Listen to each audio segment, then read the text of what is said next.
barbecue chips.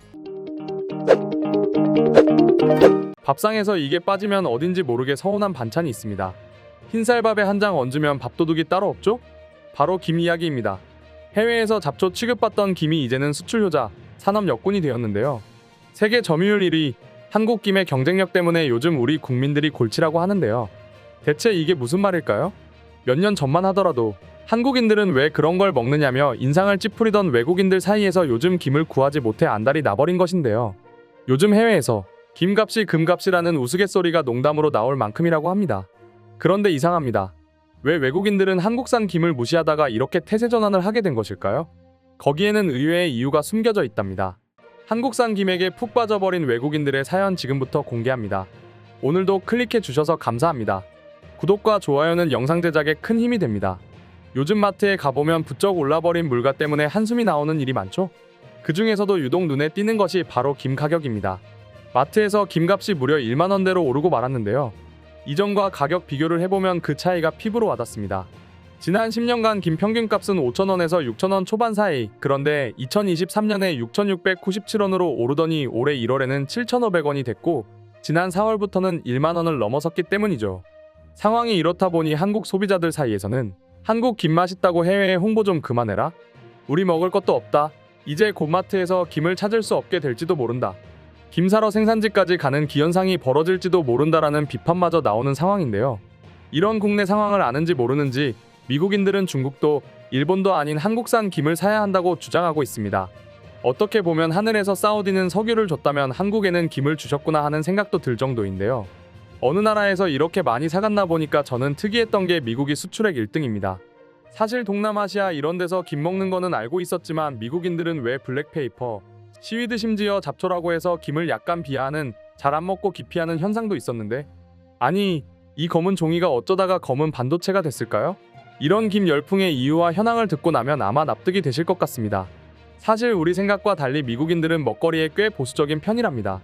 물론 뉴욕이나 샌프란시스코 같은 대도시라면 상황이 다르겠지만 중소도시, 특히나 백인들이 주로 사는 마을의 경우 종교와 건강, 알레르기 등의 이유로 새로운 음식을 그다지 즐기지 않는답니다.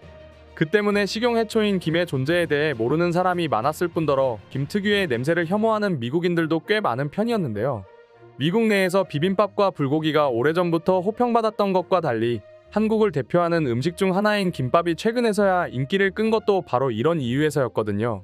특히 과거에는 한국, 우리나라를 비롯해서 일본, 중국 3개국에서 주로 생산하고 취식을 했었는데 지금은 김이 건강 웰빙 스낵으로 인식이 좋아지고 또 비건 트렌드 속에 비건의 대표 식품으로 자리 잡은 것도 한몫했습니다. 그동안 반찬으로만 취식하던 것들이 스낵이라든가 다양한 식재료로 활용이 되면서 굉장히 확대되고 있는 것도 물론이고요. 구글 검색 트렌드를 분석한 자료를 살펴보면 이런 상황이 더욱 이해가 갑니다. 2000년도 전에는 김과자, 영어로는 시위드 스낵이라는 단어가 검색조차 되지 않았는데요. 2010년 초반이 돼서야 미국의 채식주의자들에 의해 김이 주목받기 시작한 것이죠. 그렇다고 하더라도 지금처럼 김에 밥을 싸먹거나 과자처럼 먹는 형태가 아닌 해초 샐러드 혹은 국물을 우릴 때 사용하는 다시에 불과했답니다. 신기하죠? 또 2010년도부터 2020년 전까지는 미국인들은 주로 스낵 형태로 김을 섭취했는데요. 미국 유통체인인 트레이더 조스에서 구운 김 스낵을 판매하기 시작했고 간장이나 칠리, 참깨, 고추냉이 등을 추가한 한국 회사의 김부각 제품도 시장에 나오기 시작하면서 점점 김에 관심을 갖는 사람들이 늘어나기 시작합니다. 가공식품인 까닭의 김에 있는 영양소를 온전히 살리지는 못했지만 이런 제품들로 미국인들의 김에 대한 거부감을 줄이는 데에는 성공하게 된 계기가 되었고요. 아이들에게는 건강 과자로, 어른들에게는 짭짤한 술안주로 자리매김한 김 스낵이죠. 그런데 얼마 지나지 않아 누구도 예상하지 못한 계기로 미국 현지에서 조미김이 유행하기 시작했습니다. 바로 한국산 조미김을 어린아이들에게 간식으로 주는 미국 엄마들의 영상이 유튜브를 비롯한 소셜미디어에서 화제가 됐기 때문이죠. 심지어 뉴욕의 한 초등학교에 다니는 한국인 어린이의 도시락 메뉴가 큰 이슈가 되기도 했는데요. 김에 흰쌀밥을 올려 돌돌 말아먹는 모습을 보고 반한 미국 엄마들. 그들이 조미김을 사기 위해 너도나도 마트로 달려갔다는 일화마저 잇따랐죠. 몇 달 전 트레이더 조스에서 냉동 김밥을 유통하기 시작하면서 한국산 김의 인기가 그 정점을 찍게 되었고요. 이처럼 한국산 김과 김밥이 건강식으로 인지도가 높아지며 실제로 김의 효능을 한국인보다 더 잘 알고 있는 미국인들도 많아졌습니다. 여기서 잠깐 짚어볼까요? 김은 단백질과 비타민, 미네랄, 식이섬유 등을 많이 함유하고 있으며 마른 김 100g에 들어있는 단백질의 양은 약 40g으로 달걀 100g의 3배에 달하죠. 또한 다른 작물과 달리 재배 과정 역시 친환경적입니다. 김 양식은 자연에서 유래된 원재료를 이용하고 화학비료를 쓰지 않으며 재배 과정에서 이산화탄소를 열대우림의 5배 이상 흡수하기까지 하는데요. 몸에도 좋고 환경에도 좋은 김은 그 자체로 하나의 식품인데다 어떤 음식과도 어울리는 최적의 조합을 자랑하죠. 흥미로운 것은 먹거리에 깐깐한 미국 엄마들 사이에서 일본이나 중국이 아닌 한국산 김을 사야 한다며 한국산 김을 알아보는 법까지 거론되고 있다는 점입니다. 전 세계에 유통되는 김은 주로 한국과 일본산으로 두 나라에서 생산되는 양만 80%에 달하는 상황인데요. 중국의 경우 김 생산량은 한국의 4배에 달하지만 가공기술이나 제품 개발이 보잘것없어 해외 수출까지 이뤄지지 않고 있죠.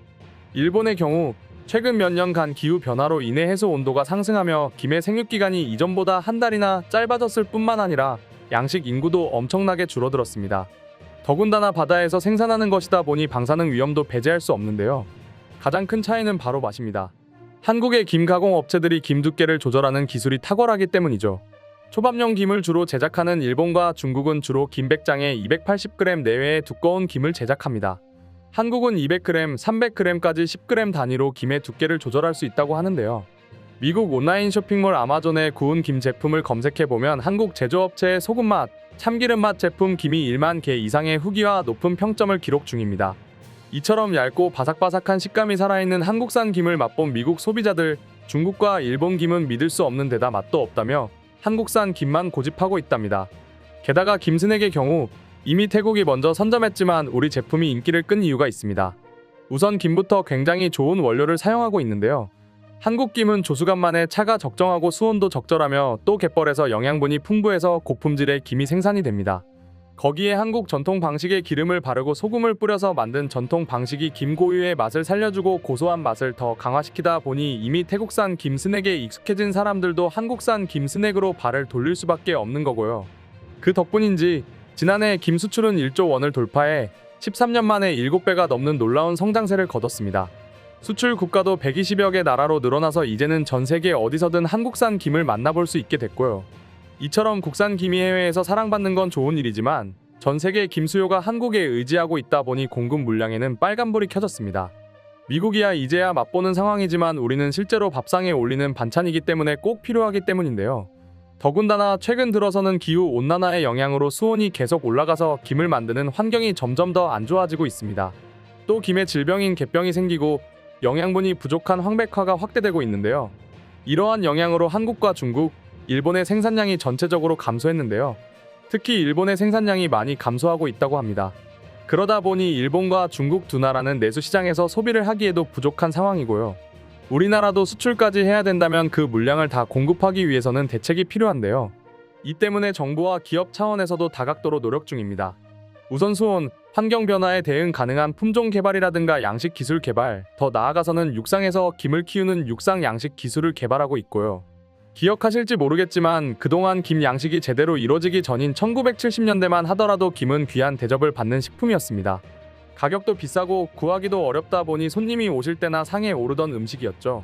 김 양식화에 성공한 후에서야 가격이 저렴해지고 가공 기술도 발달해 지금처럼 수출 효자 상품이 된 건데요. 현재 문제인 공급 부족을 해소하기 위해 앞으로 또 한 번의 생산 혁신이 이루어지지 않을까 싶습니다. 사실 세계적으로 우리 음식들이 인기가 있는 것은 좋지만 너무 인기가 많아져서 우리가 못 먹게 되는 일은 안 벌어졌으면 좋겠다는 약간의 우려도 생기는데요. 여러분들은 어떻게 생각하시나요? 전 세계가 한국산 김에 푹 빠졌다는 오늘의 소식 어떠셨나요? 오늘 영상도 재미있게 보셨다면 구독과 좋아요 부탁드려요. 다음 시간에도 알찬 소식으로 찾아뵙겠습니다.